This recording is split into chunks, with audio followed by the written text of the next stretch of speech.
Welcome to Empowered to Grow, the podcast. I am your host, Hanan Basha, the business doctor. Following our conversations with empowered women who woke up one day and consciously claimed, I am more than enough, I am worthy, I am empowered to grow. And along their empowering journey towards realizing their own potential and their quest for growth, they became a beacon of hope and guidance for others. May you also find your inner power to grow. So, as you know by now, we never stop talking and we don't stop. The conversation continues. So this is another Unchartered discussion and with my friend, and we had started talking about, wellness and what mindset means within a corporate world. So what are your thoughts on this? I mean, you're working, especially now that you focus a lot of your work and your clients are within either corporates themselves or within the corporate world. What's your take on what's happening? Nowadays, Hanan, I think with the situation, especially with the COVID, there is so much pressure on people due to many things that are happening around us. And I think recognizing the aspect of mental health in the organizational world is really very critical at this moment. Yesterday, I was attending a live call with the World Economic Forum, and I think the numbers are staggering with regards to how much people, be it millennials, be it baby boomers, who are really suffering from anxiety and depression. Yes. Mental health, I would say, in general. Yes. And yet you see people questioning whether we should include this aspect of or part of the HR team to have someone who is trained well enough to deal with those issues for employees. And on top of that is the stigma that around mental health. Yeah. And we're still in I'm it. I'm not so sure why people I do understand why employees might be hesitant to talk to HR or to their boss because they're either scared probably to lose their job, think that they are not performing, have problems, so they bottle weak in up. any way, and exactly, they bottle up. They have to wear their pink glasses and move on in life and at work.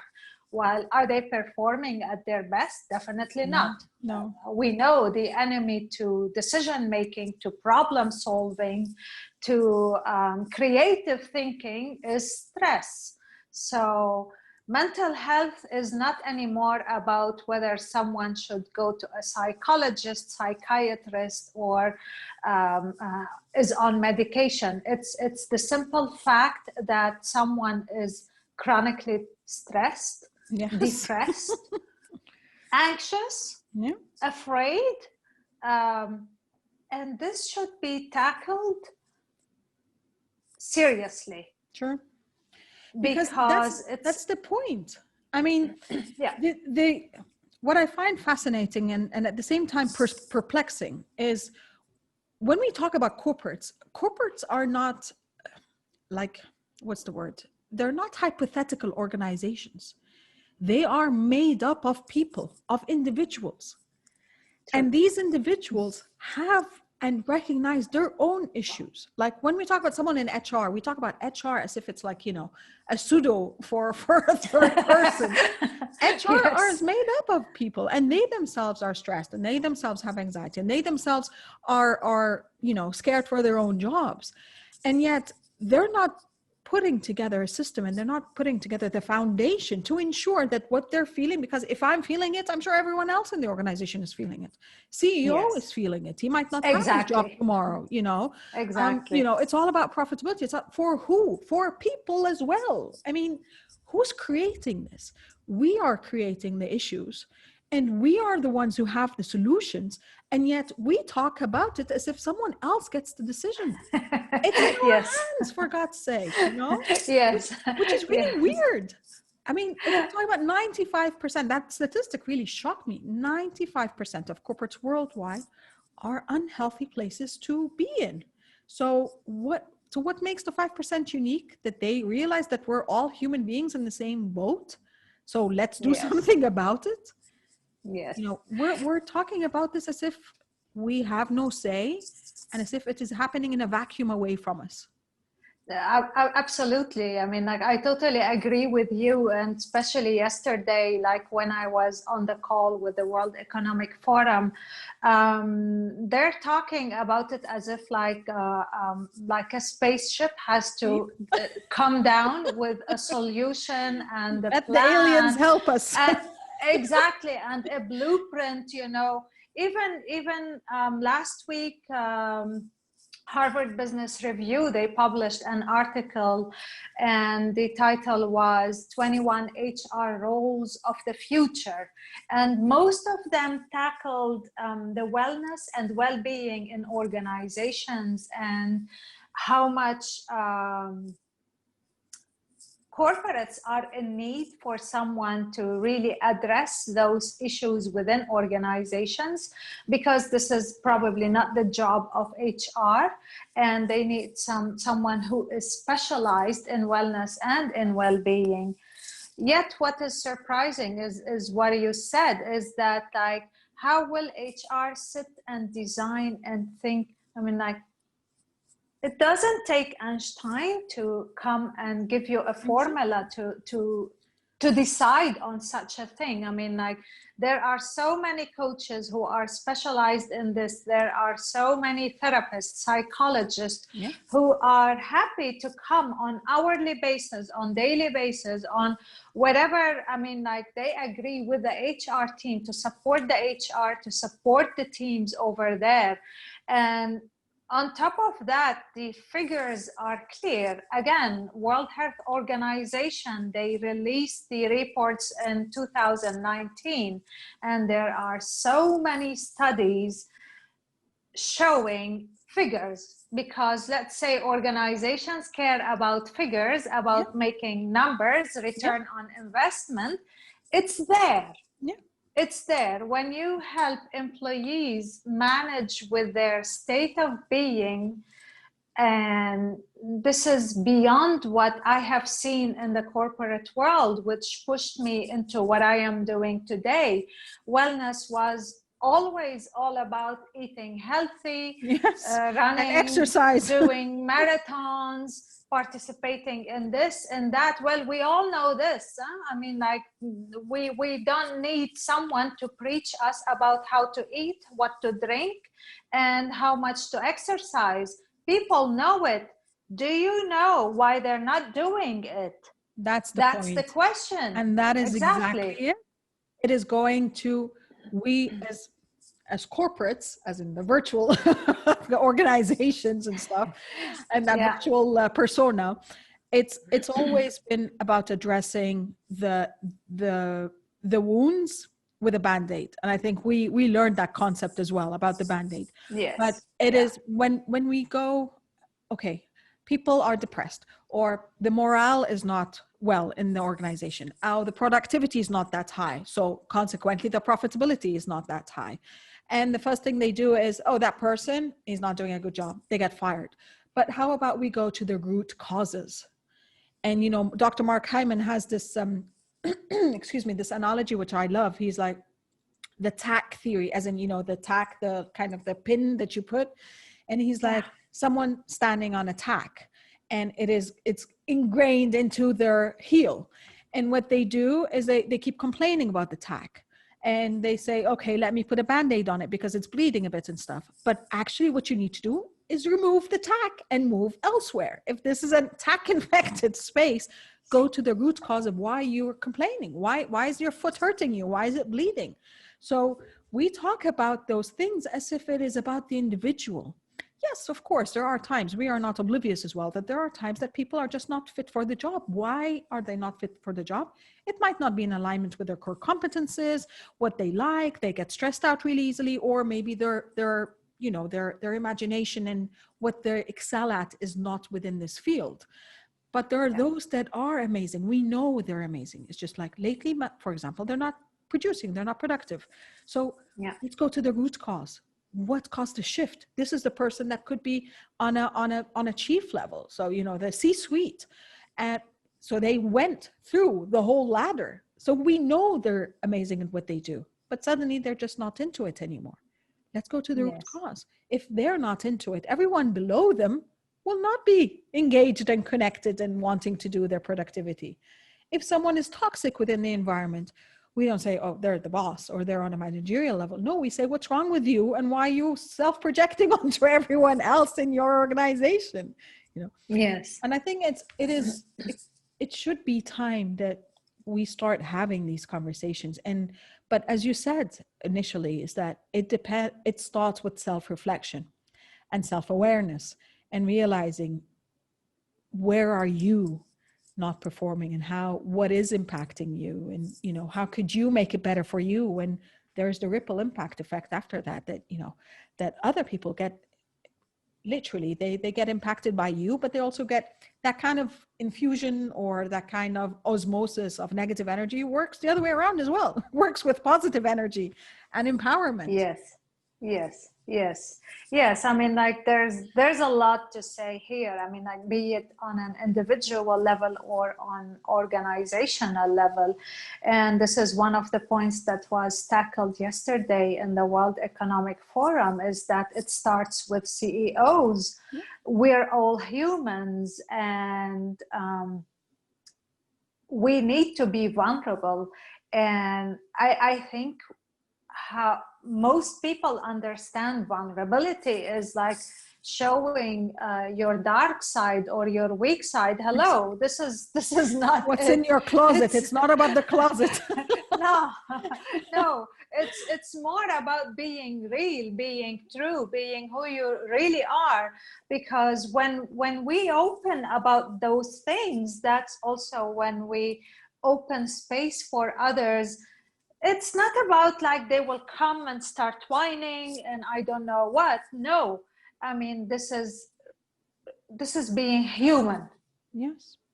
And we all have a bunch of emotions that we're dealing with. And this didn't start yesterday with COVID or with what is happening around with the pandemic. We already are carrying baggage of emotions, because the life in the survival mode that most people were living in was not helpful either. Add to it now what is happening, certainly mental health issues are going to be on the rise. And this is something to be addressed now, like now. It doesn't need design. It doesn't need too much thinking. And I think it doesn't have to need even like what corporates, when I have discussions with them, is like they always say, we don't have budget. We don't have budget. It's always about the budget and the time. No, exactly. But like, if you have the budget to hire someone, you can have a budget to hire someone on a part-time basis who can assist you doing that. And one point I would like to come back to, with Hanan, you've mentioned earlier, is that everyone is going through this. Sure. The HR themselves, the CEOs themselves, and this is one of the points that was discussed. And I always point out to this point, and I think I wrote about it last week. None of us has two brains or two minds, one for work and one for personal. So when I'm at work, I set the personal mind aside. None of us. Sure. So we really need to address things as they are and tackle them with the best solutions that we have. And I think no one can afford to wait too long to tackle those issues. Yes, I'm definitely. And as we said, I mean, when this all started, I kept saying, I choose to have a gratitude lens. I choose to see what I can and what I can't control in everything that is happening. And I choose to make the best and capitalize on what was given to me, whether I liked it or not. And as you just said, I mean, if now is the time, realistically speaking, we got more time with what happened to sit, to reflect, to analyze, to possibly also question the paths that we have and the options and the choices that we have moving forward. We are not on pause because we're waiting for the world to start spinning again and go back on the same hamster wheel. We are on pause to think of, where do we go from here? And how do I get to it? You know, what are my goals? And I think for a lot of people as well, this gave them the opportunity to start realizing, is this really what I want to be doing with my life? Especially now that, you know, that, as you said, they don't have two brains, but they conditioned themselves to disconnect. My work life where it's stressful, I hate it, and then I go home and maybe I could be doing something I'm enjoying, you know, or go out with my friends or go on vacation, whatever it is. And now that aspect of their life that they might not be enjoying and really, really stresses them out came into their safe zone, came in where they thought they were disconnected. And that's, I believe that's also could have been one of the reasons why the mental health issues started rising, and the emotional issues, and started because you've invaded the space where this was for me. And now I still have to work 12 hours a day at home with my family around, with everything, with all the roles and the other responsibilities that I've got happening. And that started getting them to think, so is this the life I want for me? You know? Which I hope is an invitation for people to take a deep breath and to really see where they can go from here. And it doesn't necessarily have to mean that I continue down the same path. This is a time to pivot. This is a time, as you said, the roller coaster, this is life. Let's go up and down the roller coaster. Let's see where that takes us. Let's go a left or a right or whatever it is. It's just that maybe that path is not what is meant for me, and not how I can capitalize on all my resources. And, you know, I always talk about the resources as in, people think money right away, like they think budgets with corporate, but resources, whether on a corporate level, on a personal level, on a family level, your time, your money, your energy, and your knowledge are resources that you should be capitalizing on at all times. Your health. Yes, health and wellness. Your health is your wealth now. And that, exactly. I think is a very, very important thing that also people need to realize, that if you're not healthy, you're not wealthy in any way. And health is not just about the physical, as you said at the beginning, you know, it's not just about the physical part of let's eat right and exercise. I tried that and I gained 20 kilos because here we're not well. So that still was not healthy. It is not about, I believe also, I love the term when we are also talking always about balance. And between Tony Robbins and Jeff Bezos, they said, you know, one of them said, it's not about balance, it's about synergy. And another said it is about adaptation of everything around. And, you know, and I love that. It's about, one said it was about harmony, and the other said, I can't remember now, and then I thought about both of them, and I thought it's about synergy, and it's about flow. And how do you flow between the different aspects of your life to create something that works for you, rather than just saying, oh, I need to have balance. It's only 8 hours here and 4 hours here. Life is not like that. You know, like you said, we have to be honest with ourselves, and we have to be realistic about what is happening in our lives. Yes, true. I mean, like this circles back as well, I think, to the first episode when you asked me what makes you feel empowered, or what do you need to feel empowered? It's that adaptability. It's knowing that you can keep on rolling without breaking and moving on, because if life will keep on bringing challenges. It's part of life. That's a reality. Exactly. That's how we grow. But if we're like loaded and overloaded, and we don't have enough fuel or what empowers us from within, well, I don't think anyone can wait for life to be beautiful, the world goes back on track. And this is what I always say. I mean, like, it's not about being pessimistic or optimistic. What if things get weirder? Are you immune enough? Do you have what it takes for you to stay resilient, sane, moving forward? It's not about like, oh, let me survive now. I don't have time to think. I don't have time to work on myself. Well, why are you rushing life? Where are you going? Yeah. I mean, why do you want to take life as a homework? It's like, let me do this life and let me finish it and leave. You have nothing but yourself to work on, because you are the source of everything. And if you don't fuel yourself enough with the good resources, as you said, well, life is going to be challenging for sure. Yeah. Beautifully said, my friend. I think, yes, as you know, and I know, we could be talking about this for hours and hours, but I think we'll have to wait to have a second recording next time we talk, and hopefully maybe in a couple of months, and then we see how, and you can fill us in on how the people are transitioning back, whether back into the old normal or a new normal that is serving them better than before. Hopefully. Thank you for having me, Hanan, here. Thank you so much. Okay, guys, that's another discussion ending. Oh, well, actually, it's not going to end, but that's it for now, for another Unchartered discussion. And again, empowered you empowers others, and do know that you are empowered to grow on so many levels. I'll catch you in the next episode. Bye. Thank you. Bye. Thank you for listening to the Empowered to Grow podcast.